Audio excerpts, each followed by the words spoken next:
Lillian Hayes tore the 40th letter in half with shaking hands. Her knuckles gone white around the cruel words that called her desperate fading used up. 40 men had answered her ad. 40 men had laughed at a widow scrambling to save her dead husband's land. She pressed her forehead against the warped wood of the kitchen table and let out one ragged breath that wasn't quite a sob. Then she saw it. One last envelope. No flourish, no lies. Just a steady hand that had written 4 words across the front: "Ma'am, I can help." Before this story carries you out across the burning summer plains of the New Mexico Territory, in the year of our Lord 1877, take a moment to subscribe to the channel and stay with Lillian's story all the way through to the end. And down below in the comments, tell me the town and state you're watching from, so I can see just how far this story has traveled. For a long minute, Lillian did not move. She did not breathe deep enough to fog the glass of the oil lamp beside her. She just stared at that handwriting, like it might disappear if she looked away. 40 letters had come in on the noon stage out of Santa Fe. 40 letters from men she had never met. Men who had read her ad in the territorial paper and decided a widow alone on 300 acres of summer-burnt grass was the easiest mark west of the Pecos. She had read every one of them. Every cruel, calculating, condescending one. "My dear Mrs. Hayes," the first had begun. "I would consent to make an honest woman of you, again provided the deed to said property is transferred prior to the ceremony. Mrs. Hayes, I have buried 3 wives already, and reckon a 4th would not trouble me overmuch. Madam, at your age you cannot afford to be particular. Ma'am, I am told you are not yet 30. I am told you have no children. A practical man might overlook the dust on the goods, provided the goods come with land attached." That last one had made her laugh out loud, a sharp, ugly laugh that frightened her own dog under the table. 26 years old. That was her age. And already she had been written off like a horse gone lame. She set the new envelope down on the table and ran one rough finger across the name. McCall. E. McCall. Care of Whitaker's Mercantile Cimarron. A mountain man, then, or a man who lived near enough to one to use the trading post up in the high country. She had heard tell of folk like that, men who came down out of the Sangre de Cristos twice a year for flour and salt and tobacco, and then disappeared back into the pines before any decent body could ask them their business. She slid her thumb beneath the seal. The letter was short. 2 paragraphs. No flourish. No promise of love, nor fortune, nor salvation. "Ma'am, I read your notice. I am not a young man, nor a rich one. I do not court. I do not make promises I cannot keep. I have a sound back, a sound mind, and 42 years behind me. I know cattle, I know weather, and I know the difference between a husband and a buyer. If what you need is a partner who will work the land and not ask for what is not his, then I will come. If what you need is a sweet talker, I am not your man. Yours, E. McCall." She read it 3 times, then 4. By the 5th time, her throat had begun to ache in a way she had not let herself feel since the morning they put Tom in the ground. There was nothing pretty in that letter. Nothing of the silk-tongued, deed-grabbing, widow-hunting talk she had waded through all morning. There was only a man who said what he meant and stopped when he was done. A knock came at the door. Lillian flinched so hard the chair beneath her scraped the boards. She gathered the letters back into a pile, slid Ethan's beneath her apron, and crossed the room with her shoulders set and her chin up the way her father had taught her before he died at Antietam. "Who is it?" "Silas Crow, Mrs. Hayes." She closed her eyes for one heartbeat. Then she opened the door. Silas Crow stood on her porch with his hat in his hand and a smile on his face that did not reach his eyes. Behind him, 2 of his hired men leaned against the porch rail, chewing tobacco like they owned the wood beneath their boots. "Mr. Crow." "Ma'am." He turned the hat slowly in his hands.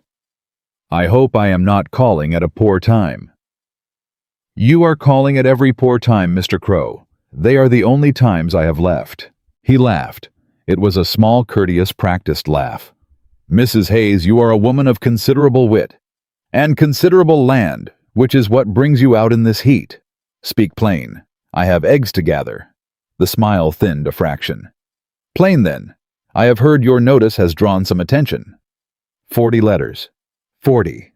He whistled low. Why, that is half the bachelors west of the Mississippi. And how many of them would you say are worth the ink they spent? That is not your concern, Mr. Crow. Ma'am, I beg to differ. He took one step closer. She did not step back. Your ranch is bordered on 3 sides by mine.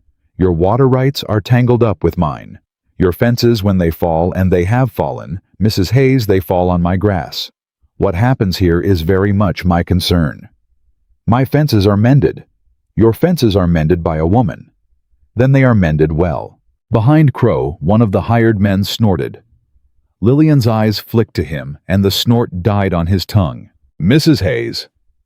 Crow lowered his voice the way a man lowers his voice when he is about to say a thing he wants no one else to hear. I have come to make you a kind offer, the kind a Christian man makes to a woman left alone in this world. I will buy the deed off you for a fair price. You may keep the house, the kitchen garden, and the south pasture for your own use for so long as you draw breath. I will pay your outstanding accounts at the mercantile and the bank. You will not have to take on a strange man, ma'am. You will not have to take on any man at all. She listened. She let him finish. Then she said very softly, How long has my husband been in the ground, Mr. Crow? He blinked. Mrs. Hayes. How long? He cleared his throat. I believe 9 months. 8 months and 11 days. The word 11 shook on the way out, and she did not care. And in that time you have come to this porch 6 times. 6, each time with a kinder offer than the last. Now tell me, Mr. Crow, is that the conduct of a Christian neighbor, or the conduct of a buzzard? His jaw shifted. The smile was gone now. Mrs. Hayes, I will overlook that. I would prefer you did not, ma'am. His voice dropped lower still. You will not last the winter. You know it. I know it. The bank in Santa Fe knows it. You have nigh on 1,000 head of cattle and no man to drive them. You have 2 hands who will leave you the moment they smell a better wage. You have a widow's portion that will not see you to Christmas. I am not your enemy. I am the last friend you have left. Get off my porch, Mr. Crow. Mrs. Hayes. Off. For a long moment he did not move. Then he set his hat back on his head with a slow, deliberate motion. He looked her up and down, once the way a man looks at a colt he means to come back for in the spring. You will change your mind, Mrs. Hayes. I have not changed my mind in 26 years, Mr. Crow. I do not intend to start today. He stepped down off the porch. His 2 men pushed off the rail and followed. Lillian did not close the door until she had counted 3 sets of hooves leaving the yard. Then she shut it. Then she leaned her back against it. Then she let 1 tear go, just 1, because she did not have time for more. The dog crept out from under the table and pressed his nose against her hand. Quiet, Sam. She wiped her cheek with the heel of her palm. We have work. She crossed back to the table and pulled the letter from beneath her apron. Read it once more. Folded it. Slid it into the small wooden box where she kept her mother's wedding ring and the lock of Tom's hair she had cut before they closed the casket. She let her fingers rest on that lock for one long moment. Tom, she said to the empty room, I have done a foolish thing. I have written to the paper and offered myself like a strayed mare. And the answers that came back. Her voice caught. She steadied it. The answers shamed me, Tom. They shamed me. But there is one letter. There is one man. And I do not know him, and I cannot say what he is. But he did not measure me. He did not weigh me. He said what he meant, and he stopped. And I have to ride out and find him, Tom. Or I will lose this place. I will lose what we built. I will lose every fence post you put in the ground with your own 2 hands. And I cannot do that. I will not do that. So I am going. She closed the box. She wiped her face. She straightened her shoulders. Then she walked out to the barn. Caleb was there mucking the stall of the bay mare. He was 16 and built like a fence rail, and he was the only hand she had left besides old Manuel, who could no longer ride more than 2 hours without his back giving out. Caleb. Ma'am. How is the mare's foot? Better, ma'am. She will ride. Good. Saddle her and Manuel's gelding besides. He stopped working. He turned to her slowly. Ma'am, I am riding out tomorrow at first light. North. How far north, ma'am? Cimarron. The boy went pale beneath his sunburn. Mrs. Hayes, that is 3 days' ride, through the canyons. There has been Apache movement reported up by Cieneguilla, and— I know what has been reported, Caleb. And bandits, ma'am. The Walker brothers were seen on the high road only last— I know about the bandits, ma'am. He set the pitchfork down with a soft thump. Forgive me, but what is in Cimarron? She looked at him, 16 years old, a face like a freckled apple. He had buried his own mother 3 winters back and come to work for her and Tom the next spring. He had cried at Tom's grave the same as she had. A man, she said.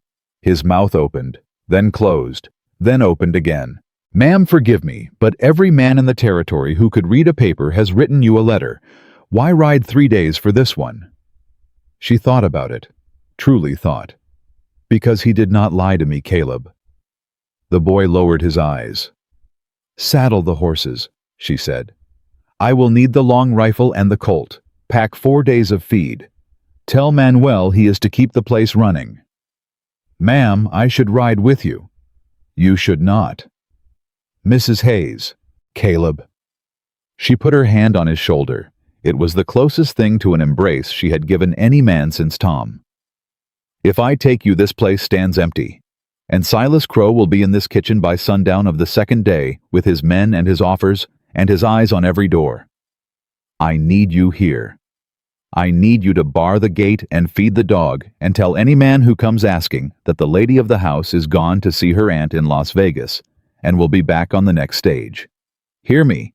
Yes, ma'am. If Crow comes back, he will not get past me, ma'am. If he tries, you ride for the sheriff. You do not stand against him alone. You hear me, Caleb? Yes, ma'am. Swear it. I swear it, ma'am. She squeezed his shoulder once. Then she let go. She walked back to the house. That night, she did not sleep. She sat at the kitchen table with the letter open beside her and a sheet of paper in front of her, and she wrote, Mr. McCall, I have received your reply. Among the 40 letters that came to me on the noon stage, yours was the only one in which I did not feel myself measured for the auction block. I will not waste your time with prettier words than that. I am riding for Cimarron at first light.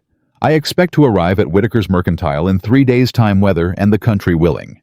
If you are the man your letter suggests you are, I would meet you there. If you are not, I would know it before either of us spends another season pretending otherwise.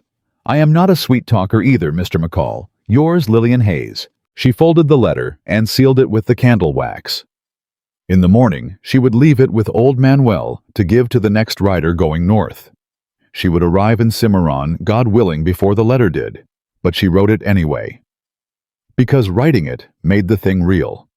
Because writing it meant she had decided. She rose before the rooster. By the time the first gray showed in the eastern window, she had the long rifle cleaned, the colt loaded, the saddlebags packed, and her braid pinned up under a wide-brimmed hat that had been Tom's. She wore his coat too, because the morning was cold and because she needed the weight of him on her shoulders. Caleb was waiting at the barn with the horses. Ma'am? Caleb. He did not say anything else. He held the stirrup for her, and she swung up onto the bay mare with a creak of leather and a soft grunt that she let him pretend not to hear. Old Manuel hobbled out from the bunkhouse. His silver mustache caught the lamplight. He carried a tin cup of coffee, which he handed up to her without a word. Manuel. Señora. You are in charge. Si, señora. If Mr. Crow returns, he will find the door locked, señora, and the dog very awake. She almost smiled. Thank you, Manuel. Señora. He paused. He looked up at her with eyes that had seen 40 summers on this land. May I say one thing before you go? Say it.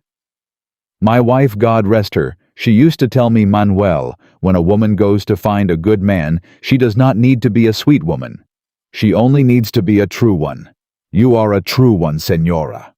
The Lord goes with you." Lillian could not speak for a moment. She looked down at him. She nodded once. "Gracias, Manuel. Vaya con Dios, Señora." She turned the bay north. She rode out without looking back because looking back was a thing widows did, and she had decided she would not be a widow today. Today she was a woman with 300 acres of summer grass and one honest letter folded against her heart, and she meant to find out if the man who had written it was real. 3 days to Cimarron. She did not know what she would find when she got there. She did not know if the man would be a fraud like the other 40. She did not know if he would even come down out of the high country to meet her. She did not know if she would ride 3 days through bandit country, only to sit on the porch of Whitaker's Mercantile and watch the road for a man who never came. But she knew this. She knew that Silas Crow would not stop. She knew the bank would not stop. She knew that every man who had written her a letter calling her fading and used up would not stop.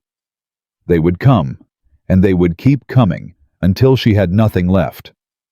And she knew that one stranger up in the pines had written 4 words on an envelope, "Ma'am, I can help," and meant them. It was not much, but it was the only true thing she had heard in 8 months and 11 days. She touched the brim of Tom's hat to the horizon, the way Tom had used to do whenever he set out on a long ride. She did not know if she was tipping it to him or to God or to the morning or to whatever future was waiting for her at the end of 3 days' road. She rode. The sun came up red over the eastern mesas, and Lillian Hayes did not look back. She rode hard that first day. The sun climbed high and burned her shoulders through Tom's coat, but she did not stop until the bay mare began to favor her left foreleg.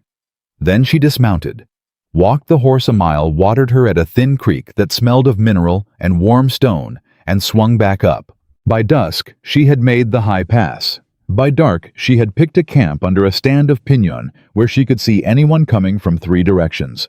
She did not light a fire. She did not unsaddle the bay. She ate hardtack and jerky, drank from the canteen, and laid her bedroll between 2 roots with the Colt under her hand and the long rifle within reach of her shoulder. She did not sleep.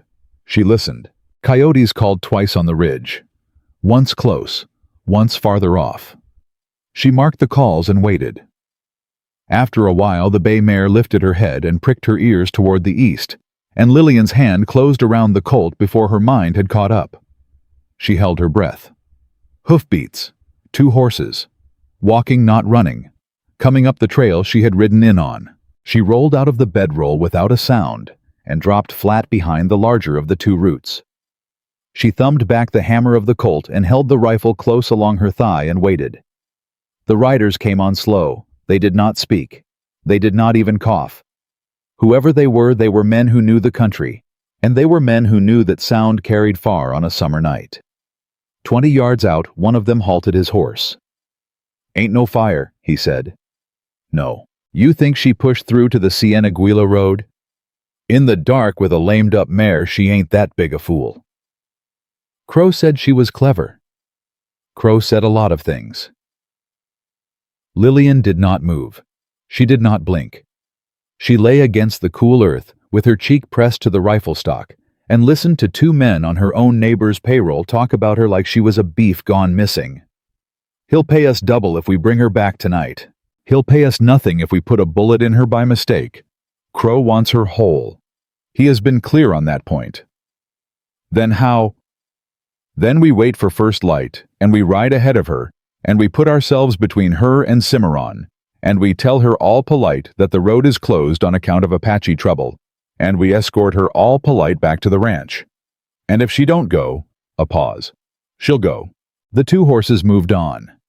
Lillian counted to 100 after the hoofbeats faded. Then she counted to 200. Then she rolled over onto her back and let herself shake hard just once before she pulled herself back together. Crow. Crow had sent men after her. Crow had sent men after her the same day she had sent him off her porch. He had not even waited for the dust of her gait to settle before he had put 2 riders on her trail. She lay there in the dark and did the arithmetic. 2 riders ahead of her by morning. 3 days to Cimarron on the road. If she rode the road, she would meet them by noon tomorrow, polite and smiling, telling her the trail was closed. If she did not ride the road, she turned her head and looked west. West was the Cieneguilla Cut. West was Apache country, or what the papers called Apache country, which mostly meant land. The army did not patrol, and no white man with sense rode through. West would add a day to her journey, maybe 2. West would put her into rough country she had not seen since she was a girl on her father's wagon train. West was also a country where Crow's men who were paid to follow roads would not follow. She closed her eyes. "Forgive me, Tom," she whispered. "I am going to take the harder road." She broke camp before the gray of dawn. She walked the mare for the first hour to spare the foreleg. By the time the sun came up, she was off the road, entirely cutting due west across a flat of sage and broken rock that no wagon had ever crossed. The mare went lame again by midday. Lillian dismounted. She knelt in the dust. She lifted the foreleg, and she pressed her thumb along the tendon the way Tom had taught her, and she heard the mare's breath catch, and she knew. "Oh, girl." She let the hoof down gently. She put her forehead against the bay's warm shoulder. "Oh, girl, not now." The mare blew softly into her hair. "You will walk," Lillian said.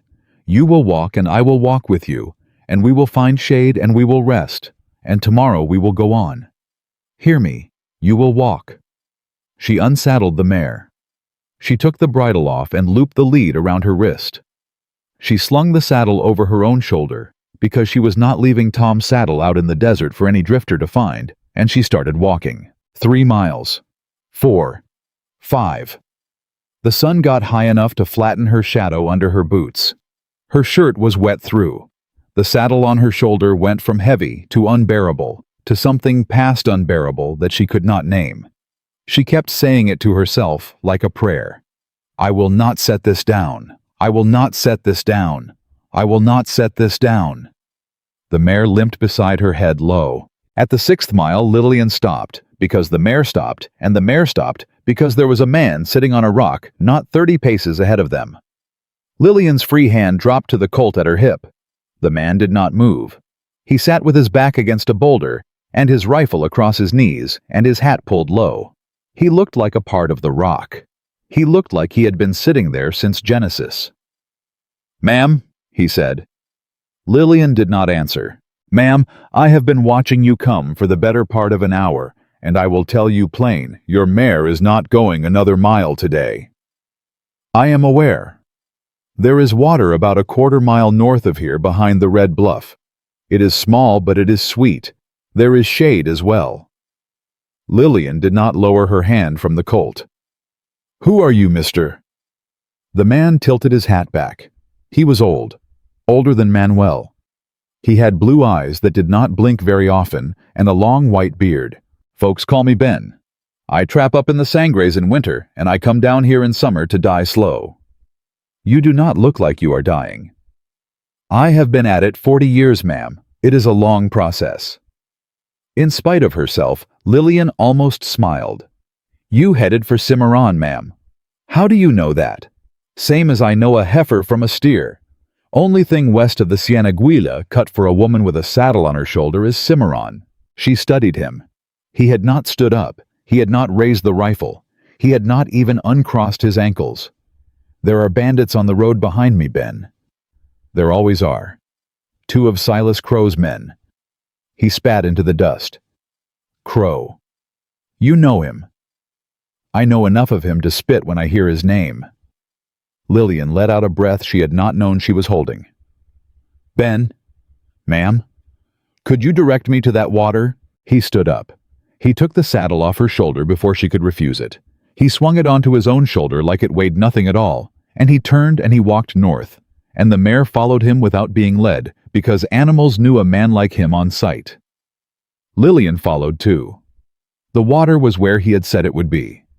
He set the saddle down. He filled her canteen first, then his own, then he led the mare to the water's edge, and let her drink slow in small pulls. "You stay here tonight, ma'am. You walk her in the cool. 3 more days to Cimarron on foot by the cut, 2.5 if she heals up. I do not have 3 days, Ben. You do not have any days at all if she founders. 3 is what you have. Take them. Ben, I am supposed to meet a man in Cimarron. He looked at her over the rim of his own canteen. What man? A man called McCall. The old trapper went still. McCall. Yes. Ethan McCall. I do not know his given name. The letter said, McCall. Ben lowered the canteen. Lord have mercy. Ben. Ma'am. He looked at her for a long moment. He looked at her the way an old man looks at a young woman when he is about to tell her something he is not sure she is ready for. Ma'am, do you know what manner of man you are riding to meet? He wrote me a letter. He said he was 42 and could work cattle. He is 42 and he can work cattle. Ben sat down slowly on the bank. He set the canteen between his knees. Ma'am, what else do you know? Nothing. Nothing. Should I know something else, Ben? He worked his jaw.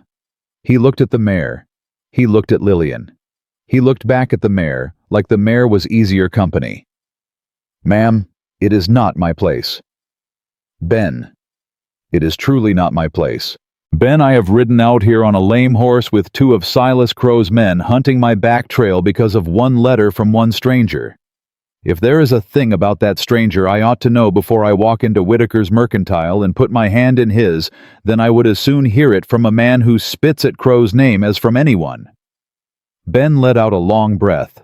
Ethan McCall came down out of the Sangres 4 winters back, he said. He had a wife and a little girl. They had a small place over the Colorado line. There was a fire, ma'am. I will not tell you the rest of it because it is not mine to tell, but I will tell you this. Ethan McCall walked into Cimarron the spring after, and he has not so much as looked sideways at a woman in 4 years. He has not laughed. He has not danced. He has barely spoken, except to the Whitakers, who took him in and gave him work, and to the priest who comes through twice a year, who he sits with on the back step of the mercantile and says nothing to for 2 hours, and then nods and walks away. Lillian did not speak. Ma'am, when your notice ran in the Santa Fe paper, I was sitting on the porch of the mercantile when old Whitaker read it aloud. There were 6 men on that porch. 5 of them laughed. 1 of them did not laugh.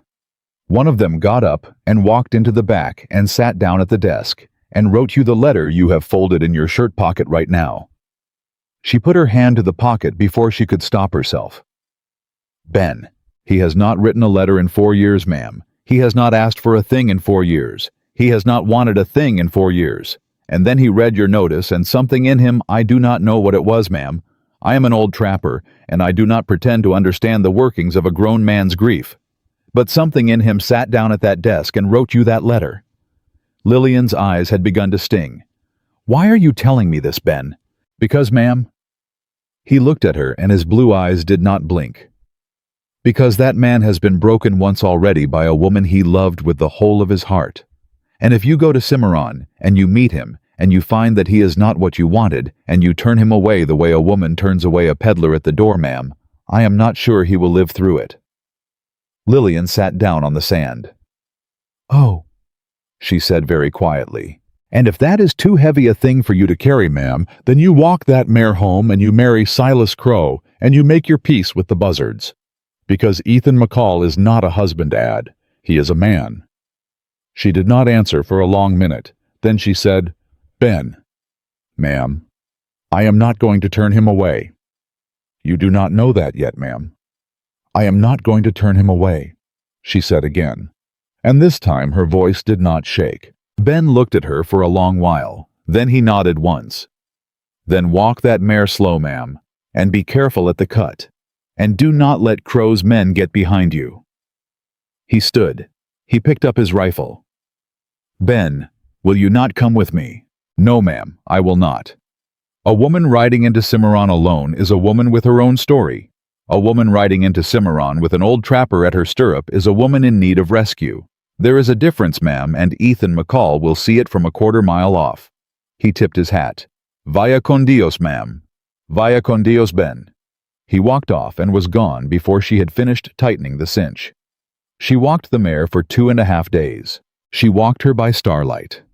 She walked her by dawn. She walked her in the cool of evening and stopped at noon and let her rest in shade and bathed the swollen tendon in cool creek water. She did not eat much. She did not sleep much. She did not see another living soul, not Crow's men, not Apache, not trapper, all the way to the lip of the basin that held Cimarron. She came down into the town on a Wednesday morning, leading the mare on foot, sunburned and dust-streaked with Tom's hat pulled low and the saddle on her shoulder and her boots gone through at one heel. There were men on the porches. There were men in the doorways. There were men leaning on hitching rails. Every one of them stopped what he was doing when she walked the mare past. She kept her chin up. She did not look at any of them. At the third building from the end, she saw the sign, Whitaker and Son, General Merchandise. She tied the mare at the rail. She slid the saddle off her shoulder and set it down on the boards. She brushed at her sleeves, which did nothing. She climbed the 2 steps. A bell rang when she opened the door. The man behind the counter was thin and gray-haired and wore a clean apron over a clean shirt. He looked up. He looked her up and down.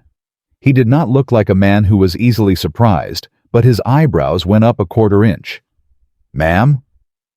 "Mr. Whitaker." "Amos Whitaker, ma'am." "My name is Lillian Hayes." He set down the pencil he had been writing with. "Mrs. Hayes," he said slowly. "From the Hayes Ranch down by Las Vegas." "Yes, sir." "You came on the stage." "I came on foot, Mr. Whitaker. The last 60 miles on foot with a lame mare." Whitaker's mouth opened. It closed. "Mrs. Hayes, I would you sit down. Please, Mary." He called over his shoulder into the back. "Mary, come out here, please. Bring water. And the chair from the parlor." Lillian did not sit. Not yet. "Mr. Whitaker, I am here to meet a man called McCall. E. McCall. He sent me a letter, and I sent him one back, though I have outridden my own letter. He may not know I am coming." Whitaker put both his hands flat on the counter. "Mrs. Hayes?" "Yes." "Ethan McCall came down out of the mountains 6 days ago. He has been sitting on that bench on the porch yonder for 6 days, ma'am, from sunup to sundown. He does not say what he is waiting for. But I reckon, ma'am, I reckon he is waiting for you." Lillian's hand went to the counter. She gripped the wood. "Where is he now, Mr. Whitaker?" "He stepped down to the livery, ma'am, half an hour ago, to see about a horse for a man who is not himself." "He bought a horse." "He bought a saddle horse and a pack horse, ma'am. He paid in coin. He has been waiting on a woman to come walk in that door and tell him whether he ought to take them back up the mountain or south to Las Vegas." Lillian let out a sound that was half a laugh and half something else. "Mr. Whitaker." "Ma'am, I'm going to sit down after all." "Mary!" Whitaker called again louder. "Mary, now please." The chair came. The water came. Lillian sat. She drank. She did not weep. She had ridden too far to weep in a stranger's store. The bell over the door rang. She turned her head.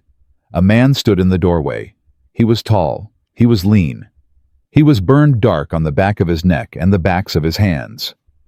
His beard was black and short. His eyes were gray, and they did not blink any more than old Ben's had. He had taken his hat off the second he stepped through the door. He stood there holding the hat in both his hands. He looked at Lillian. He did not look at anything else. He looked at her, and the silence in that store got so thick that even old Whitaker stopped breathing. "Ma'am," the man said. His voice was lower than she had expected, quieter. "Mr. McCall," she said. He nodded once, just once. "You walked in," he said. "I walked the last of it, yes." "How far did you walk?"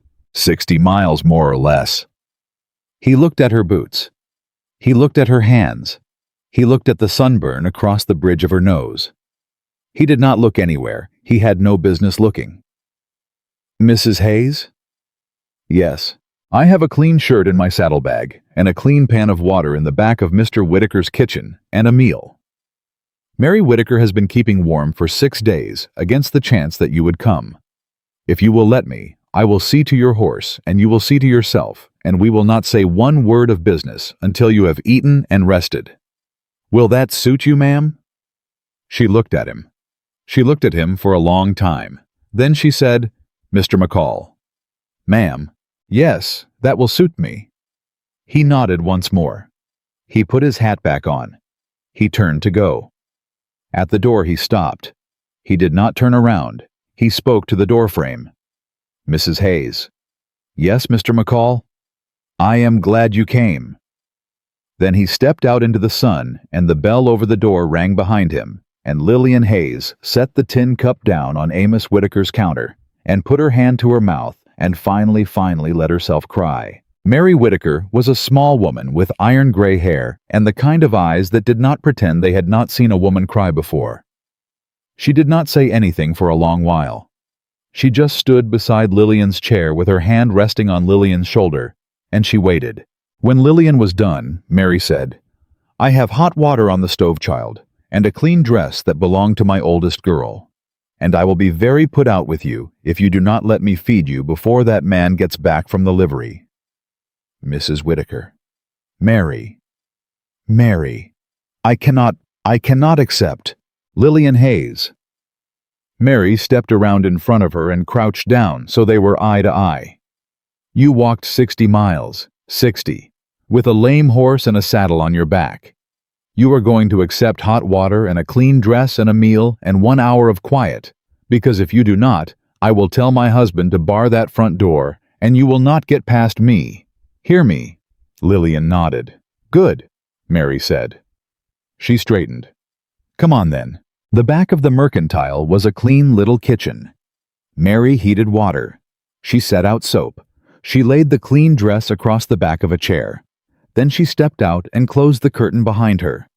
Lillian washed. She washed the dust from her face, and the dust from her hair, and the dust from the back of her neck. She washed the sunburn until the cool water hurt, and then it stopped hurting. She washed her hands, and when she saw how red they were, she washed them again more gently, like they were not her own. She put on Mary's daughter's dress. It was blue. It was too long. She rolled the sleeves to the elbow. When she came out from behind the curtain, Mary was at the stove stirring something in a pot, and Mary did not turn around. Mary did not turn around because Mary had been a young woman once too, and she knew that there are moments a body needs to be looked at by no one for a minute. "Sit," Mary said. Lillian sat. A bowl came down in front of her. Beef stew, cornbread, coffee with cream. "Eat." "Mary, where is—" "He is still at the livery. He told Amos he would not come back inside until he saw smoke come out of the kitchen pipe." "Why?" Mary set a second bowl down on the table. "Because, child, that man does not want to crowd you. He has been waiting 6 days. He can wait another half hour while you eat without a strange man's eyes on you." Lillian's hand stilled on the spoon. "Mary." "Eat." "Mary, is he a good man?" Mary Whitaker sat down across from her. She folded her hands. "Lillian, I have known Ethan McCall for 4 years. He has come down out of the mountain twice a year every year for flour and salt and tobacco and a sack of penny candy that he never eats himself. He sets that candy by the door for any child who walks in. I asked him once why. He said, Mrs. Whitaker, there was a little girl in this world who liked horehound drops, and there is not one anymore, and I find it eases a thing in me to leave them out where another child might find them. He said that, and he tipped his hat, and he walked out, and he did not speak again for the rest of his visit. Lillian set the spoon down. Oh, Mary. Now you eat that stew, child, because that man out there has the hardest road of any man I know, and you are about to ride beside him, and you are going to need your strength. Lillian ate. She ate slowly at first. Then she ate the way a person eats who has not eaten in 2 days. By the bottom of the bowl, her hand was steady again. Mary did not speak. Mary just refilled the cup of coffee and pushed the cornbread closer and waited. When Lillian was done, she set the spoon down and folded her hands and said, Mary. Yes. You can tell Amos to send for him." Mary smiled, just a little. She stood up. She walked to the front and opened the door and said something quiet to her husband. The bell rang. The door closed. 2 minutes later, the bell rang again. Ethan McCall stepped into the kitchen with his hat in his hand. He had washed too. His shirt was clean. His beard was trimmed. He stopped just inside the doorway. "Ma'am?" "Mr. McCall." "You ate." "I did." "Good." He did not come further in. He stood at the doorway with his hat in his hands and waited. "Mr. McCall, will you sit down?" "If you will it, ma'am." "I will it. Mary has more stew." He sat. He sat with his back straight and his hands flat on the table on either side of the bowl. And he did not eat until Mary set it in front of him and said very firmly, "Ethan McCall, you eat that stew or I will be cross with you." He almost smiled. Almost. He ate. They did not speak through the meal. Lillian watched him eat. He was careful with his spoon, like a man who had been raised to be careful with a spoon. He chewed slowly. He did not look up.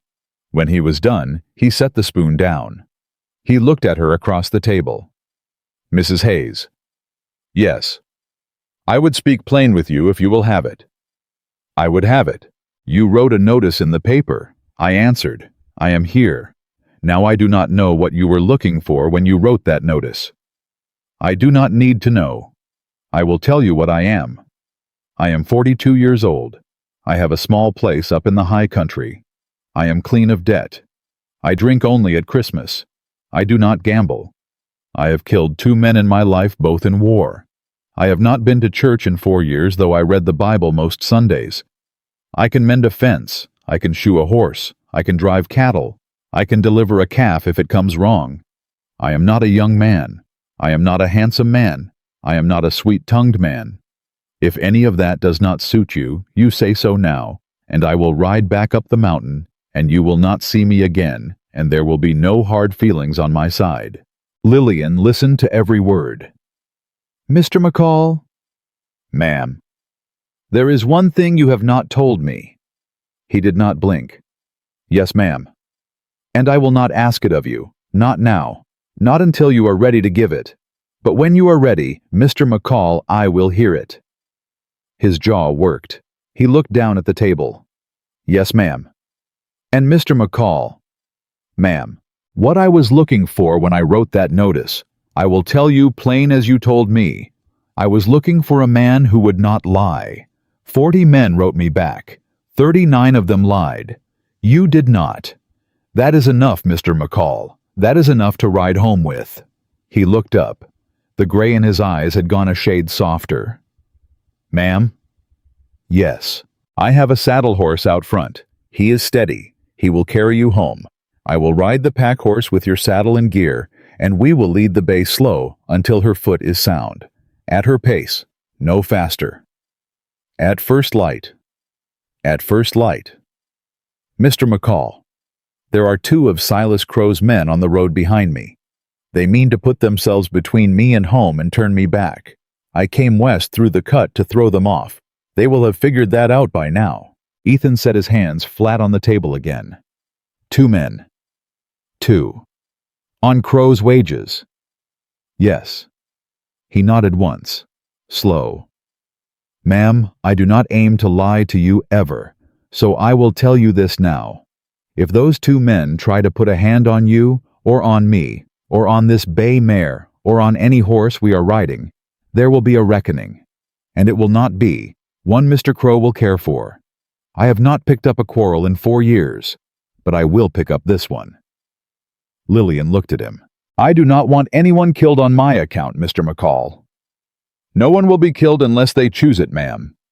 I will give them every chance to choose otherwise." She believed him. That was the thing that surprised her most. She believed him. "At first light," she said again. "At first light." They left Cimarron at first light. Old Whitaker stood on the porch of the Mercantile with his hat over his heart. Mary stood beside him with her arm around her husband's waist. Neither of them spoke when Ethan led the horses out of the livery. They only watched. For the first hour, neither of them spoke either. At the second hour, Lillian said, "Mr. McCall." "Ma'am." "You may call me Lillian if it suits you." He thought about it the way a man thinks about a thing that has weight. "Lillian, then." "Yes." "And I am Ethan." "I know." "Ben tell you that, did he?" She turned her head and looked at him. "You know Ben." "I know Ben. He has been wintering at my place for 6 years. He came down to Cimarron 3 days ago and looked at me through the door of the mercantile and walked away without saying a word to me. I knew then that he had seen you on the trail. I knew then that you were coming. He told me about. I know what he told you." She did not push it. They rode on. By noon they had cleared the basin and were on the long flat south of Cimarron. Lillian had been watching the horizon since dawn. Ethan had been watching it longer.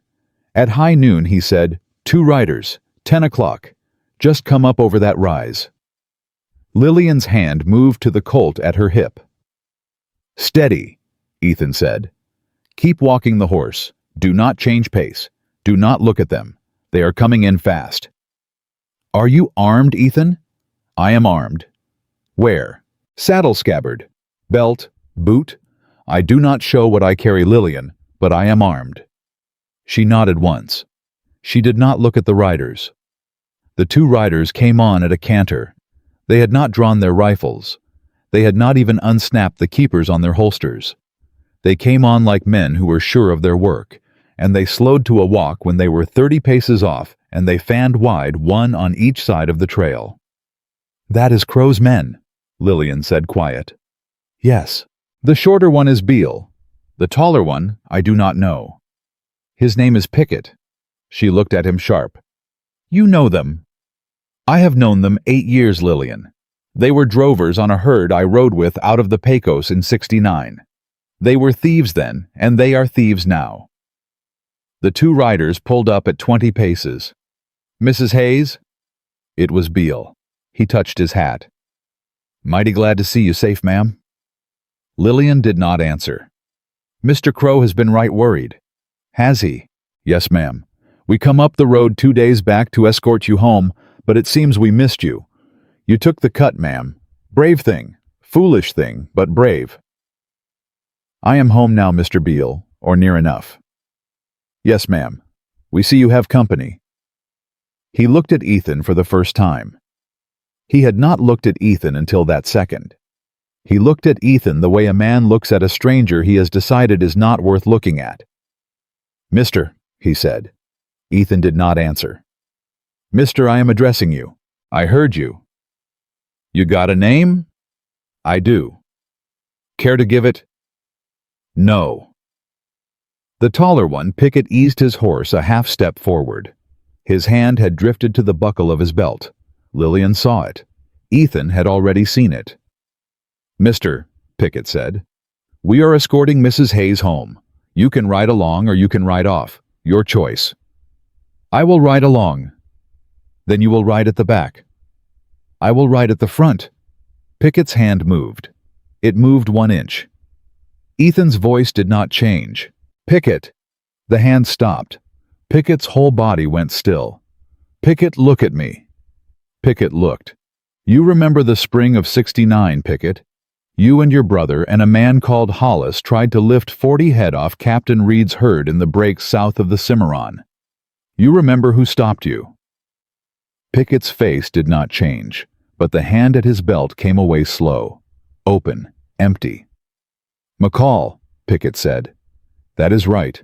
You went up the mountain. You went up the mountain after the fire." "I came back down." "For what?" "For her." Beale looked from Ethan to Pickett. Beale did not know what was happening. Beale only knew that Pickett's color had gone bad, and Pickett's hands were both up off the holster now. "Beale," Ethan said. "Yes, sir. You are going to ride back to Silas Crow this afternoon. You are going to tell him that Mrs. Lillian Hayes is home, and she is well, and she has took herself a partner on the ranch, and the partner is Ethan McCall out of the Sangre de Cristos. You are going to tell him that I have not forgotten the spring of '69. and you are going to tell him that any man who comes on to the Hayes land without an invitation will be considered the same as Pickett's brother was considered in that spring. Do you understand me, Beale?" Beale swallowed. "Yes, sir." "Good. Now turn around." The two men turned their horses. Pickett did it slow. Beale did it quick. They did not look back. They rode north at a fast trot that became a canter, that became a hard gallop before they were out of earshot. Lillian did not breathe until they had crested the rise. Then she let it out. "Ethan, Lillian, what happened to Pickett's brother?" A long silence. "Pickett's brother drew on me, Lillian. I gave him 3 chances to put the gun down. He did not. I will not say more than that." She looked at him. "You said you killed 2 men in war." "That was a war, Lillian. It just was not in the papers."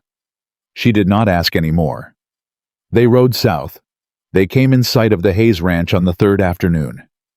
Lillian saw the smoke before Ethan did. It was a thin gray column rising in a thread to the south of her own house. She thought for one foolish second that it was Manuel cooking. Then she counted again. The smoke was not from her chimney. The smoke was from the south pasture. She kicked the gelding into a canter. "Lillian, that is my pasture, Ethan." "How dry is the grass?" "Dead. Every blade. We have not had rain since June." He cursed once soft. He drove the packhorse to a canter. The bay mare he turned loose with a slap on her hindquarters. She would follow them home at her own pace. They came down the long slope of the home valley at a gallop. The smoke was bigger now. Not a thread. A column. The wind had come up out of the southwest, and it was blowing the fire straight at the house. The cattle were south of the house, all 1,000 head. In the very pasture the fire was eating. Lillian saw a small figure on horseback at the gate of the yard. Caleb. He saw her at the same time. He waved both arms over his head, and screamed something the wind tore away. She drove the gelding into the yard. "Caleb. Mrs. Hayes, ma'am, the south pasture. I see it. How long has it been burning?" "Hour, ma'am, maybe more." "Manuel saw the smoke and rode out. He has not come back." "How did it start?" "I do not know, ma'am. I do not. But I saw 2 riders on the south ridge just before the smoke came up. They was gone before I could—" Crow. She did not say his name. She did not need to. Ethan had already said it inside his own head. "Caleb." Ethan swung down off the packhorse. "Listen to me, son. What is your name?" "Caleb, sir." "Caleb. There are wet sacks inside the kitchen. Soak 6 more. Soak them through. You will hand them to me as I need them. We are going to wet the roof. Hear me?" "Yes, sir." "Lillian." "Ethan, you ride south. You ride hard. You find Manuel. If he is hurt, you bring him back. If he is not, you and him drive that herd east. East, hear me. East into the rocks where the fire cannot follow. Do not try to drive them through it. You will lose them all. East." "East, yes." "Lillian." "Yes. Come back to me." She looked at him. He had not asked her for anything. Not in 3 days. Not for a softer word. Not for a touch. Not for a thing. And now he was asking her to come back to him. "I will come back to you, Ethan." She turned the gelding south and she rode. She found Manuel a mile out. His horse had gone down. He was sitting against the carcass with his rifle across his knees and his leg bent the wrong way at the knee. "Señora, Manuel, your leg." "It is nothing." The horse went into a hole. "The fire is north of here, señora. You have to drive the cattle east. East before the wind shifts." "I know. Hold on to me." She got down. She got under his shoulder. She put him on the gelding sideways like a sack of meal, and she did not let him say one word in protest. Then she swung up behind him. The cattle were already moving. They had smelled the smoke. They were milling in the south pasture in a panic. Lillian drove the gelding into them. She swung her rope. She yelled. She drove them east, away from the fire, toward the rocks Tom had always sworn would be the saving of this ranch in just such a year as this. She got 800 head into the rocks before the wind shifted. Then it shifted. The wind shifted from southwest to due south, and the fire turned with it. It came east. It came east toward the rocks she was driving the cattle into. It came east, and it came fast, and the smoke got into the gelding's eyes, and the gelding screamed and reared. She did not fall. She did not fall because she could not afford to fall with Manuel sideways in front of her and half a herd still loose behind her. She brought the gelding down. She drove him forward. She drove him into the smoke. She drove him until she saw the line of rocks, and she drove the last of the cattle into the gap, and she turned, and she rode back through the smoke for the stragglers. She came out of the smoke once. She came out twice. The third time a steer she had driven east had turned back panicked and was running blind toward the fire. She turned the gelding. She rode after it. The steer went down in a ditch. The gelding nearly went down on top of it. She got the gelding clear. The steer she could not save. She left it. She rode back through the smoke. The fire was at the south fence of the home pasture now. She could see the house. She could see the roof. The roof was wet, dark, glistening. Ethan was on the roof with a sack in his hands. Caleb was at the base of the ladder with a bucket. They were holding the line by themselves with wet sacks and buckets and grit. She rode for the yard. The wind shifted again. The wind shifted west.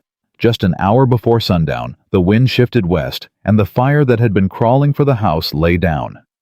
The flames dropped. The smoke thinned. The line of black creeping toward the home pasture stopped and turned and ate back into itself and died. The fire died because the wind had said so. The fire died because sometimes the country was merciful. Lillian got down off the gelding in her own yard. Her hands were shaking. Her face was black with soot. Manuel was talking to her, but she could not hear him. She lifted him down, and she sat him against the rail of the porch, and she put her hand on his shoulder, and she said, "You are alive, Manuel." "Sí, señora." "You are alive." "Sí, señora." Then she turned and she walked across the yard to the foot of the ladder. Ethan was coming down. He was black to the elbows. His shirt was burned in 3 places. His hat was gone. His beard had ash in it. He stopped halfway down the ladder when he saw her, and for a long second he just looked at her, and then he came the rest of the way down, and he stood in front of her, and he did not touch her. He did not touch her, but he did not look away. "Lillian, Ethan, you came back. I said I would. You came back." She lifted her hand. She lifted it slow because she had not lifted her hand to a man in 8 months and 11 days, and her arm did not remember how. She lifted it, and she put it flat against the soot on his chest, just over his heart, and she felt the shake under her palm. "Ethan, Lillian, you will tell me now." He did not pretend not to understand. He looked at her hand on his chest. He looked at the soot on her cheek. He looked at the burn on the back of her wrist she had not noticed yet. Then he sat down. He sat down on the porch step like a man whose legs had gone out from under him. She sat down beside him. He took a long breath. "Her name was Sarah," he said. "The little girl, my daughter. She was 5 years old. My wife was Anne. We had a small place above Trinidad. I was a deputy then. I had been a deputy 4 years. I was a good one, Lillian. I want you to know that. I was a good deputy. I believe you. One night I was called out. A man named Hollis. The same Hollis I told Pickett about Hollis had killed a man in the saloon and run for the breaks. I rode out at sundown. I rode out, and I left Anne and Sarah at the house. I left them with a fire in the kitchen stove because the night was cold. I had banked that stove 1,000 times. I had banked it every night of my marriage.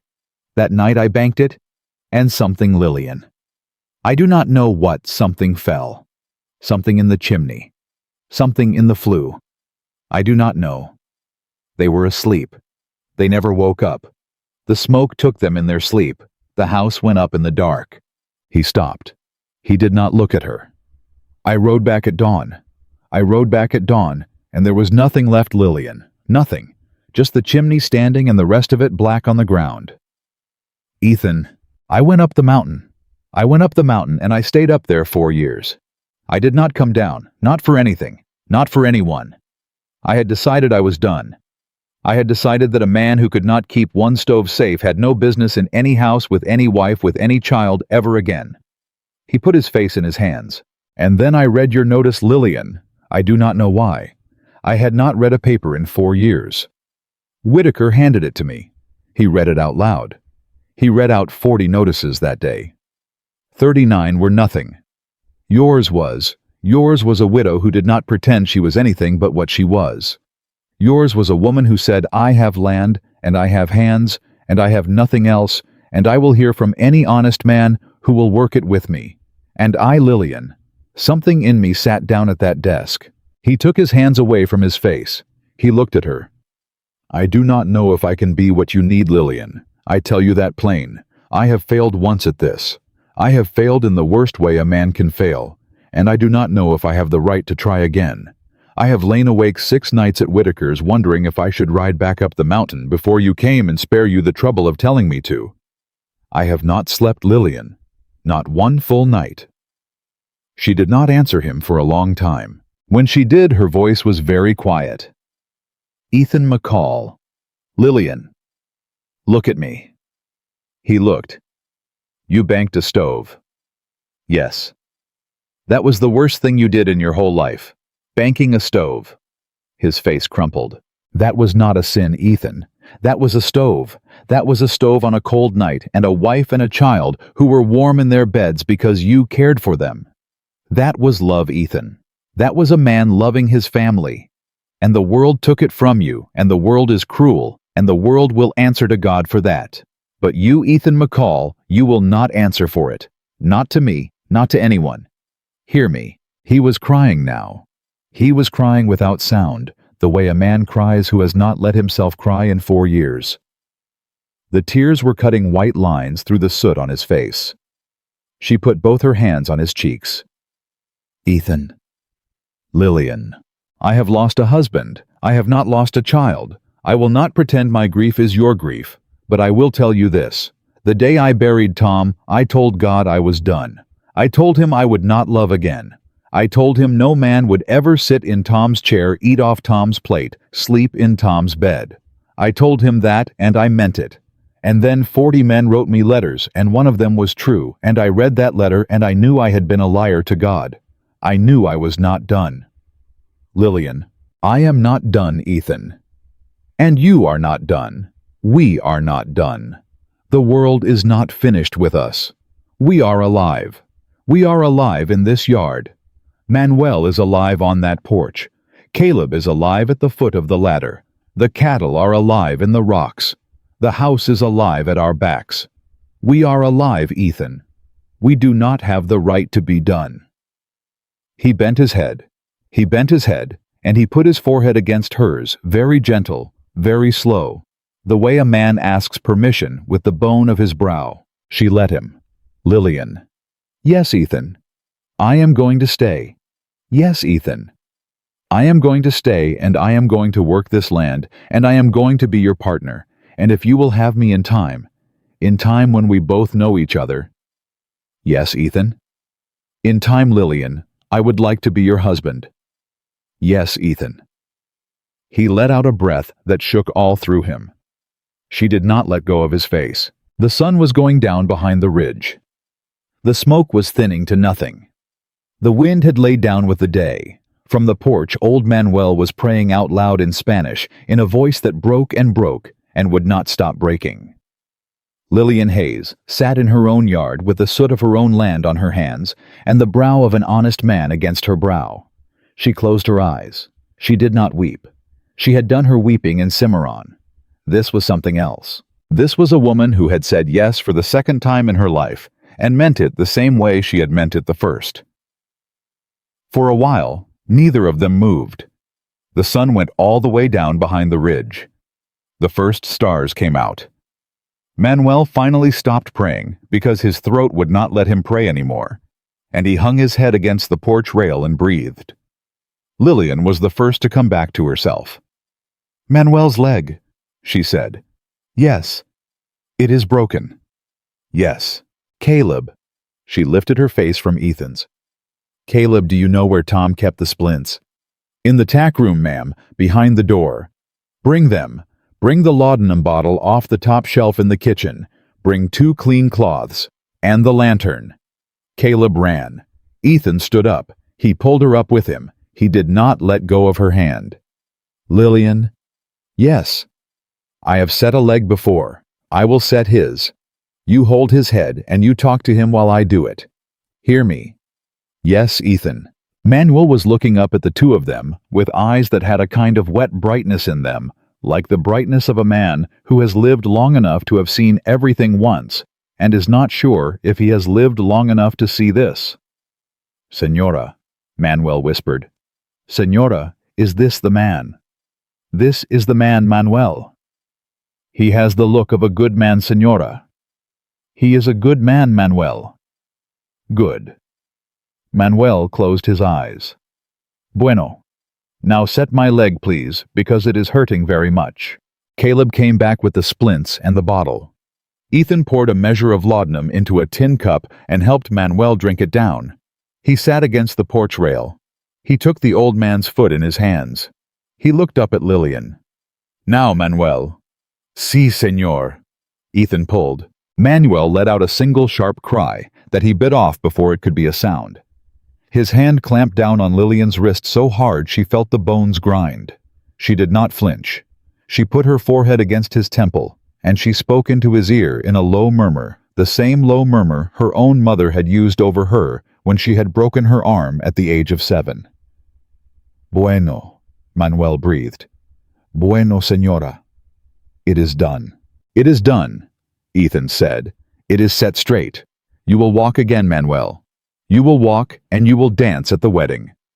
Manuel's eyes opened a slit. "Wedding." Ethan said nothing. Lillian said, "In time, Manuel." Manuel almost smiled. "In time," he said. "Bueno, I will wait." They got him into the bunkhouse. Caleb stayed with him.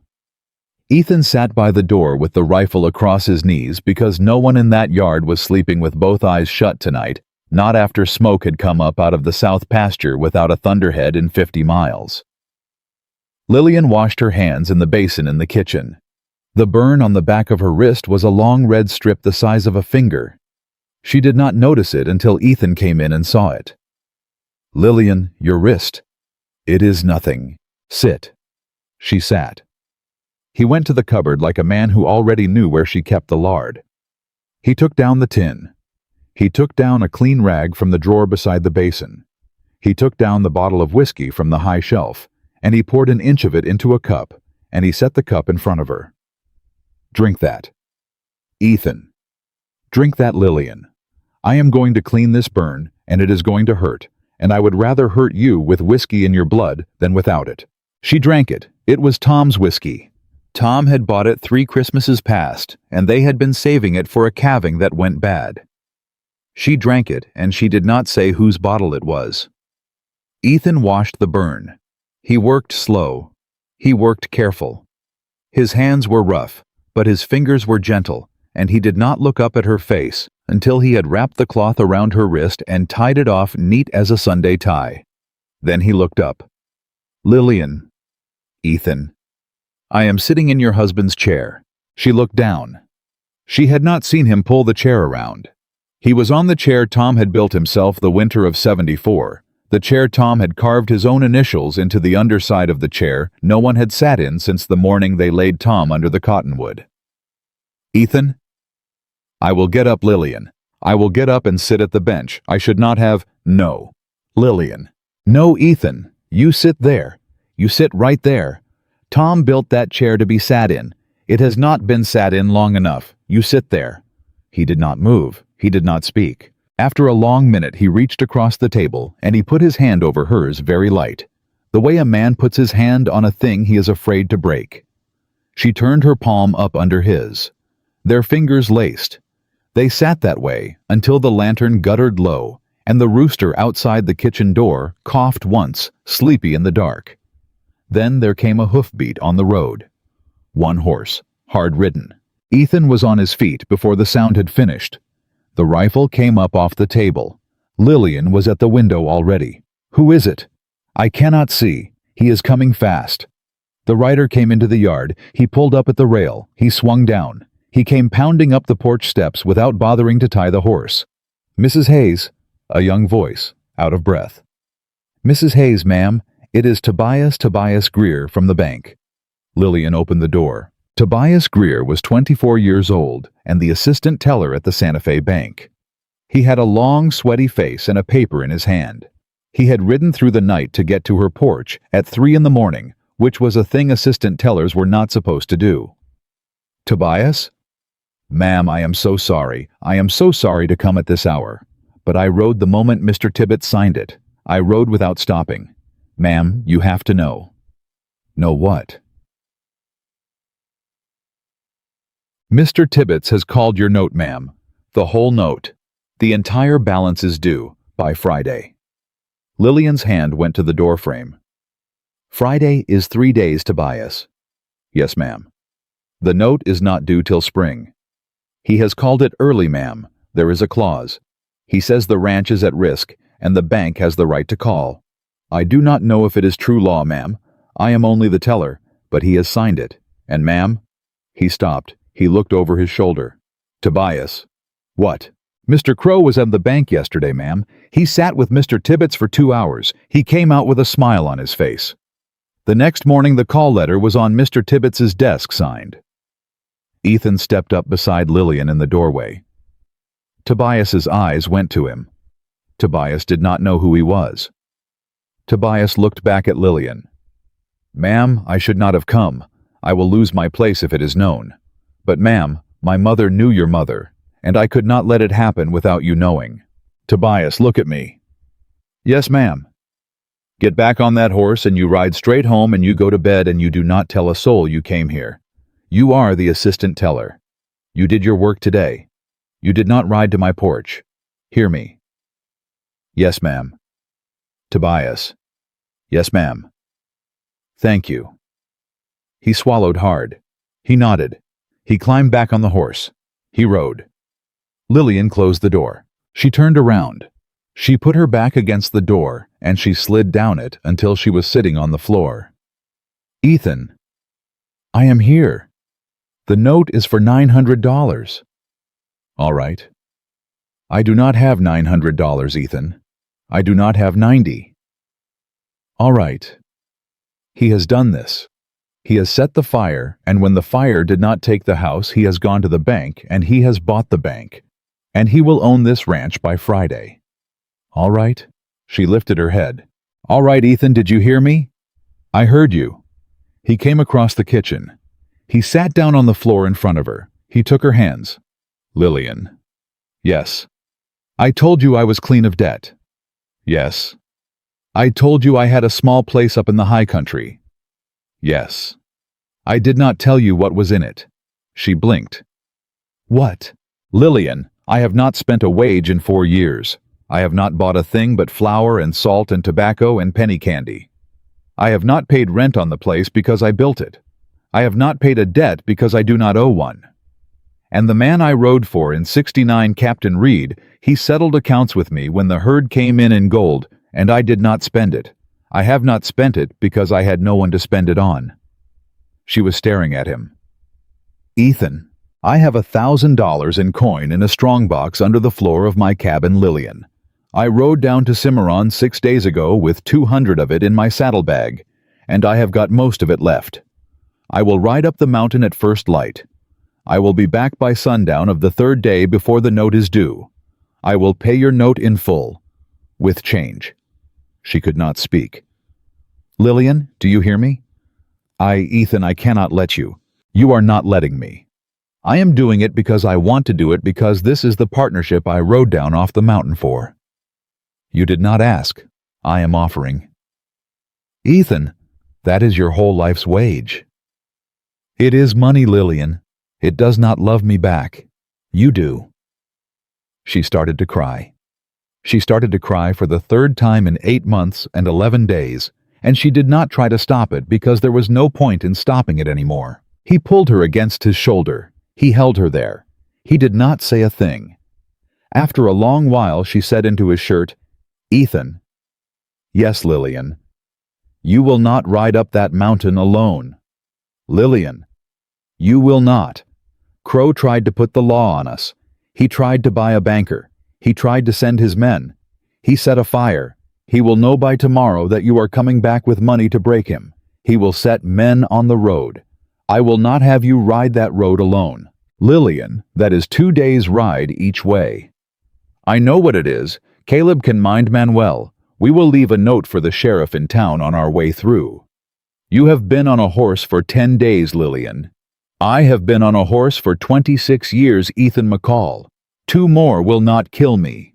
He looked at her for a long time. Then he did the smallest thing.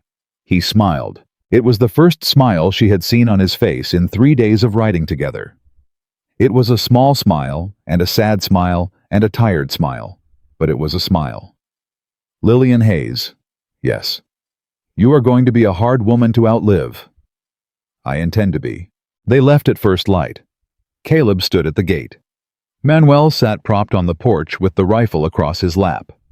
The bay mare's foot was sound enough now to carry a rider at a slow walk. Lillian rode her and walked her by turns. Ethan rode the black gelding.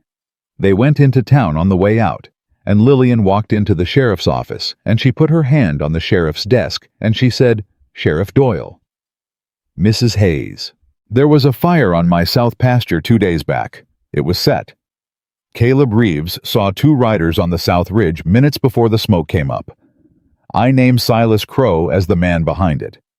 I name Beale and Pickett as the men who set it. I expect an investigation. Sheriff Doyle put his pencil down. Mrs. Hayes, those are serious words. They are serious words about a serious crime. You have proof. I have a witness. Caleb Reeves is 16 years old. Caleb Reeves is the only witness because the only other people who saw it were Mr. Crow's hired men setting it. Doyle leaned back in his chair. He looked at Ethan. Ethan was at the door, hat in hand, not speaking. And who is this gentleman, ma'am? This is Mr. Ethan McCall. He is my partner on the ranch. Doyle's eyebrows lifted half an inch. McCall. Sheriff. McCall, you would not be the McCall who rode for Captain Reed in '69. I would. Doyle was quiet a moment. Mrs. Hayes. Sheriff. You ride where you need to ride. I will look into the fire. I will speak to young Caleb. And Mrs. Hayes. Yes. You tell Mr. Crow the next time you see him that Sheriff Doyle of Las Vegas does not take kindly to fires being set on widow's grass. You tell him I said so by name. She did not smile. She nodded once. Thank you, Sheriff. They rode out of town at mid-morning, and they rode north, and for the first hour they did not speak because there was nothing to say that the road was not already saying for them. At the second hour, Ethan said, Lillian. Yes. That sheriff just put a fence up around your ranch. He did. You did not know he would. I did not. Why did he? She thought about it. Because the law has been waiting for someone to give it a name. Silas Crow has been a name on a deed for 10 years. He has been a name on a wagon, and a name on a herd, and a name on a brand. He has not been a name on a crime. And today I made him one. And Sheriff Doyle has been a man with a star and no name to pin it on. Today I gave him a name. Ethan nodded slow. And the other reason? Because of you, Ethan. Me. He knew you, Captain Reed's name, the spring of '69. He knew you, Ethan, and he knew what kind of man you were, and he knew which side of the door to stand on. That is what your name does, Ethan. It opens doors. My name has not opened a door in 4 years, Lillian. It opened one today. They rode for a long while in silence. By sundown they had made the foothills. They camped beside a creek. Ethan made the fire. Lillian made the coffee. They sat across the small flame with the horses cropping grass behind them, and the stars coming out in a way that Lillian had not seen them come out since she was a girl on her father's wagon train. Ethan. Lillian. Tell me about your place. He thought about it. It is a cabin, 1 room, stove in the corner, a loft above, a spring out the back door. There is a small barn with a stall for the saddle horse and a stall for a mule I sold last spring. There is a meadow that runs about 10 acres before the pines start. There is a stream through it. I built the cabin in the spring of '74. I built the barn in the summer of '74. I have not built anything since. Why did you build it? Because I was not going to live in a tent for the rest of my life. You meant to stay. I meant to die there, Lillian. I do not lie to you. I meant to die there alone. She looked at the fire. Will you miss it? I will. You do not have to leave it. What do you mean? I mean, Ethan, what is on the ranch we cannot move to the high country in summers. We can drive a herd up to your meadow in July. You can have your cabin and your meadow and your spring. And we can have the ranch in the seasons that need it. You do not have to give that place up. We can be people of both. He looked at her across the fire. You would do that. Why would I not? Because most women want a man to leave his old life behind. I am not most women, Ethan. And it is not an old life. It is the place you grieved. I will not ask you to forget the place you grieved. He set down his cup. He came around the fire. He sat down beside her on her side of it. He did not touch her. Lillian Hayes. Yes. I am going to ask you a question, and you do not have to answer it tonight. You do not have to answer it tomorrow. You do not have to answer it until you are ready. Ask it, Ethan. When I come down off this mountain with the money in my saddlebag, and we pay that note, and Silas Crow is run off this country, when all of that is done, and the dust is settled, and Manuel is back on his feet. Will you marry me, Lillian? Will you marry me in Mary Whitaker's parlor with Amos to stand for me and the priest who comes through Cimarron twice a year to read the words? She did not answer for a long minute. She did not answer because she could not trust her voice. When she could, she said, Ethan. Lillian. You said I did not have to answer tonight. I did. I am going to answer tonight anyway. Yes, Lillian. Yes, Ethan. He closed his eyes. He did not reach for her. He did not kiss her. He did not touch her. He sat beside her with the fire on his face, and his eyes closed, and his breath came out long and slow and shaking, like a man who had been carrying something heavy for 4 years and had finally been allowed to set it down. When he opened his eyes again, he reached one hand across the dust between them and laid it palm up on the ground. She laid hers in it. They sat that way until the fire burned down to coals, and the coyotes called from a distant ridge, and Old Ben's mountain rose up tall and dark and indifferent above them in the moonlight. Lillian Hayes had said yes for the 3rd time in her life. This time she did not feel like she had said yes to a man. This time she felt like she had said yes to a road, and to a country, and to a future, and to her own self. She closed her hand over his. She did not let go. They rode at dawn. The trail climbed steep through the pines, and Ethan led, and Lillian followed close behind, and neither of them spoke for the better part of 3 hours. There was nothing to say that the climb did not say for itself. There was only the creak of leather, the breath of the horses, and the slow opening of a country no man-made road had ever cut. Late in the afternoon, the trees thinned. They came out onto a small bench of grass, perhaps 10 acres wide, with a stream running through it, and at the far end of the bench there was a cabin. Ethan reined in. He did not move for a long minute. Ethan. Lillian. It is the first time you have ridden up to this place with someone beside you. It is. Take a moment, Ethan. I am not in a hurry. He took the moment. Then he clucked to the gelding, and they rode the last quarter mile in silence. He swung down. He helped Lillian down. He opened the door for her. She stepped inside. There were 3 things in that room: a stove, a bunk, and on the wall above the bunk, a small wooden cross with 2 names burned into the crossbeam in careful, painful letters. Anne, Sarah. Below the cross on a shelf, no higher than Lillian's elbow, sat a small tin cup. A smaller tin cup, and a single horehound drop that had gone soft and pale with age. Lillian put her hand to her mouth. Ethan. I built it after Lillian. I did not have anything to bury. I built it instead. Ethan! I have not let another living soul stand in this room since I built it. She turned around to him. She did not say anything. She just held out her hands. He took them. Thank you, Ethan. For what? For letting me stand in this room. He looked down at her hands in his. He looked at the cross. He looked back at her. They would have liked you, Lillian. I would have liked them, Ethan. Anne was a quiet woman.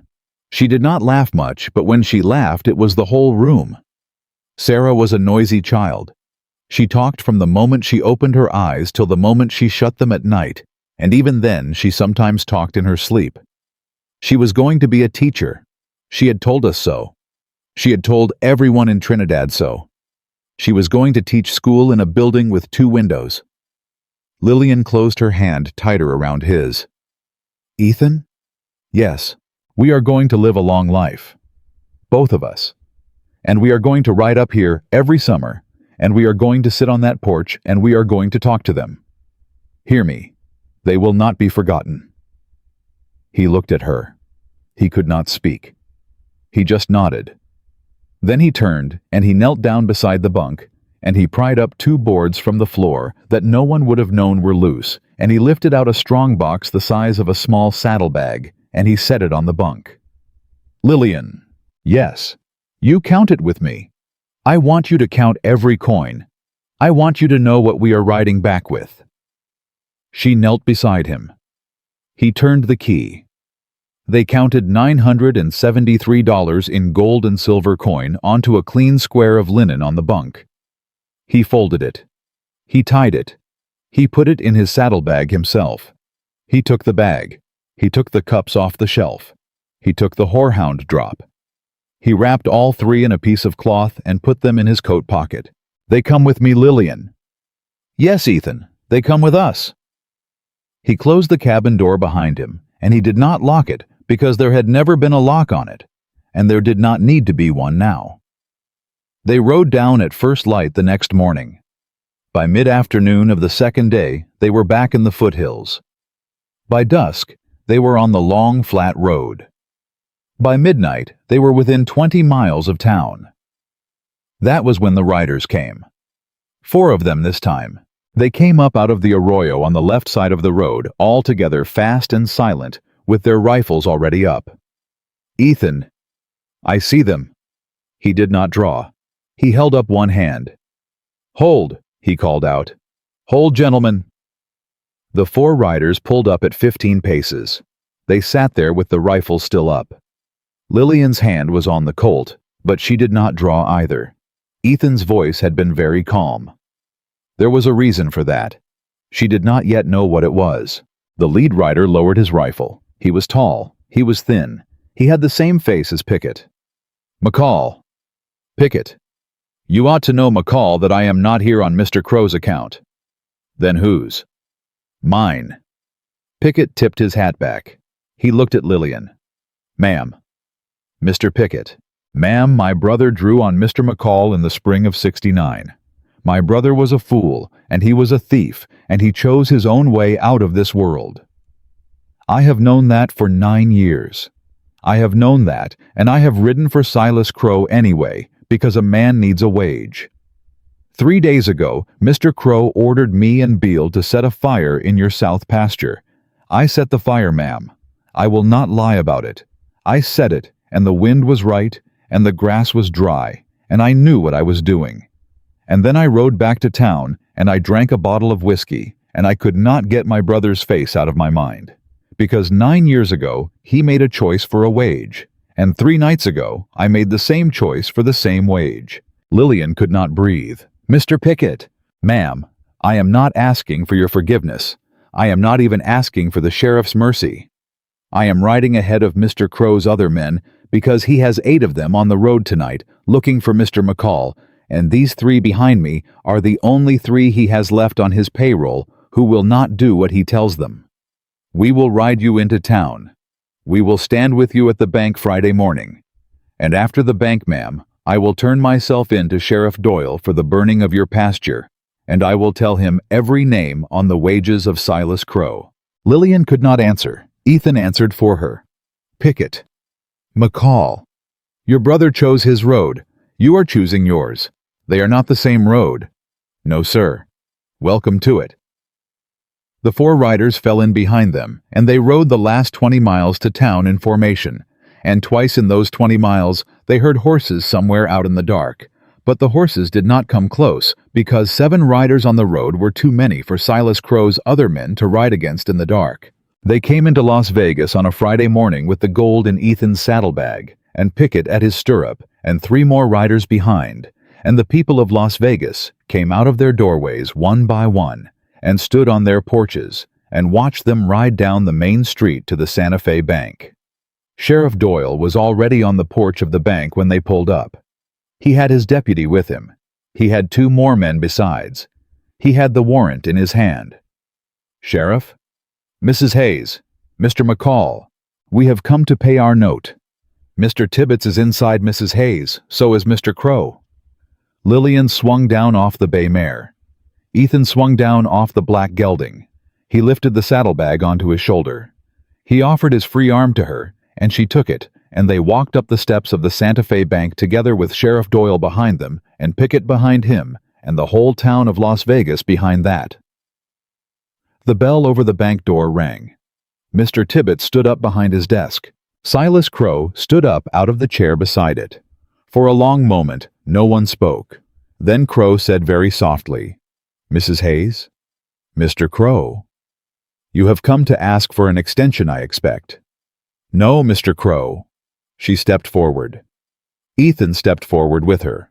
He lifted the saddlebag off his shoulder. He set it on Mr. Tibbets's desk. He untied it.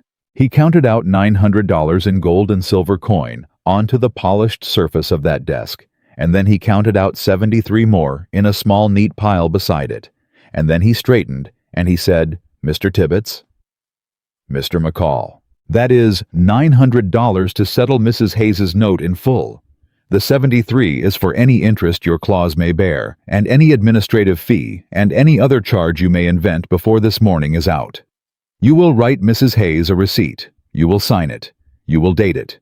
You will mark the note paid in full, and you will hand the original paper across this desk to her." Mr. Tibbets's mouth opened. He looked at Crow. He looked back at the money. Crow said, "Tibbets." "Yes, Mr. Crow." "Refuse the payment." Mr. Tibbets did not move. Sheriff Doyle stepped forward. "Mr. Tibbets." "Sheriff. You will take that payment. You will write that receipt. You will hand Mrs. Hayes her paper, or I will be having a long conversation with the territorial bank inspector about the conduct of this branch of the Santa Fe Bank. Do you understand me, sir?" Mr. Tibbets understood. He understood very quickly. He sat down. He took up his pen. He wrote the receipt. He signed it. He dated it. He pushed it across the desk to Lillian Hayes with hands that had begun to shake at the wrists. He brought out the original note from the locked drawer. He stamped it, paid in red ink that had gone 3 years dry on his desk. He handed it across. Lillian took it. She did not look at it. She looked at Silas Crow. "Mr. Crow." "Mrs. Hayes, you set fire to my grass." He did not answer. "You hired 4 men to follow me to Cimarron and turn me back. You paid the assistant teller superior to call a note that was not due. You stood in this bank yesterday and you bought what you could not steal." "Mrs. Hayes, you have no evidence." "Mr. Pickett." Pickett stepped forward. "Yes, ma'am." "Tell the sheriff what you told me on the road last night." Pickett told him. He told him in front of Mr. Tibbets and in front of Silas Crow and in front of the open door of the Santa Fe Bank with half the town of Las Vegas listening from the porch. He named the dates. He named the wages. He named the names of the 8 other men on Crow's payroll. He named the night the fire was set and the wind direction and the bottle of coal oil he had used to set it. When he was done, Sheriff Doyle turned to Silas Crow. "Mr. Crow." Crow did not answer. Crow's face had gone the color of old paper. "Mr. Crow, you are under arrest for arson for conspiracy to commit fraud and for the corruption of a duly chartered bank of the New Mexico Territory. You will come with me." "Sheriff." "You will come with me, Mr. Crow. You will not put your hand on that gun." You will not say one more word. You will turn around. You will put your wrists behind your back, or I will shoot you in this lobby in front of God and Mrs. Hayes both." Silas Crow turned around. He put his wrists behind his back. The deputy stepped forward and put the irons on him, and they walked him out of the Santa Fe Bank in front of the whole town of Las Vegas. And not one person on that porch tipped a hat to him as he went. Lillian stood at the desk with the paid note in her hand. She did not weep. She did not laugh. She stood very still. Then she folded the note in half, and she folded it again, and she slid it into the inside pocket of her coat, and she turned to Ethan. "Mr. McCall." "Mrs. Hayes." "Will you take me home now?" "I will, ma'am." They were married 6 weeks later in Mary Whitaker's parlor in Cimarron. The priest who came through twice a year happened to be coming through that very week, which Mary Whitaker called Providence, and which Amos Whitaker called Good Luck, and which old Ben, who came down from the high country for the occasion, called the only honest thing the Catholic Church had ever done west of the Pecos. Lillian wore her mother's dress, which had been packed in a trunk in the attic for 20 years, and which Mary altered in 3 days flat. Ethan wore a clean white shirt and a black coat that Amos lent him, and that did not quite fit at the shoulders. He held his hat in his hands the whole time he was waiting for her at the front of the parlor because he had forgotten he was holding it, and no one had the heart to tell him. Manuel walked down the aisle on a crutch. He did not need the crutch by then. He brought it anyway because he had told Mrs. Hayes she would dance at the wedding, and a man who could dance did not need a crutch unless he wanted one. Caleb stood for Lillian because there was no one else, and he cried so hard during the vows that Amos Whitaker had to lend him a second handkerchief. When the priest said the words, Lillian Hayes said yes for the 4th time in her life. And Ethan McCall, who had not made a vow to a living soul in 4 years, made the longest vow of his life in a voice that did not shake and did not waver and did not stop until every word of it was said. The ranch grew. In the first year, they paid off 2 more notes Tom had left her on the south fence and the irrigation ditch. In the second year, they bought 100 head of breeding stock with the money Ethan had left over from the strongbox. In the third year, Caleb married a girl from Las Vegas and built himself a cabin on the back 40, and they gave him 50 head as a wedding present. In the fourth year, Manuel finally walked without the crutch. They never had a child. Lillian had buried that hope with Tom, and she did not dig it back up. Ethan never asked. Ethan had buried his own. But they had a household. There was Caleb and his wife, and in time, 3 small Caleb-faced children who called Lillian Tia the way Manuel had taught them. There was Manuel, who lived to be 81, and who died one winter morning with his hand in Lillian's, telling her in Spanish about a horse he had loved when he was 19. There was Mary Whitaker, who came down from Cimarron twice a year to stay a week and pretend she did not need a rest. There was old Ben, who came down once a year to refuse a meal at the table and eat one anyway. And every July, when the grass was high and the cattle were fat, Ethan and Lillian saddled the horses and drove 50 head up the long pine trail to the high meadow above Cimarron. They stayed in the small cabin Ethan had built to die in. They sat on the porch at sundown with 2 tin cups of coffee. They talked sometimes out loud, and sometimes not to the cross on the wall above the bunk. Anne and Sarah were not forgotten. Tom was not forgotten. The world had taken more from them than it had any right to. But the world had not in the end taken everything. The world had left them a meadow and a cabin and a ranch and a household and a long, honest road between the 2 of them, and they walked that road together until the day Ethan McCall died, in the spring of his 71st year, with Lillian's hand in his and 1,000 miles of summer grass behind them.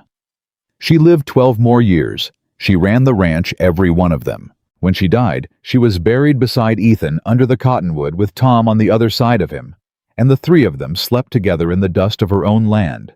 And no man in the New Mexico Territory ever again whispered one wrong word about Lillian Hayes McCall, who had answered 40 letters of a husband ad, and chosen the only honest one, and built a life on it. Because Lillian Hayes was a woman who told the truth. Because Ethan McCall was a man who told the truth. Because the truth in the end outlasts the fire and the bank and the buzzard and the years. And because in this country, in this summer on the land, the Lord had made hard and beautiful and unforgiving, in equal measure, a woman and a man who told the truth to each other, built a thing no liar in the world could ever tear down. That is the whole of it. That is the story. That is how it ended, and that is how it lasted.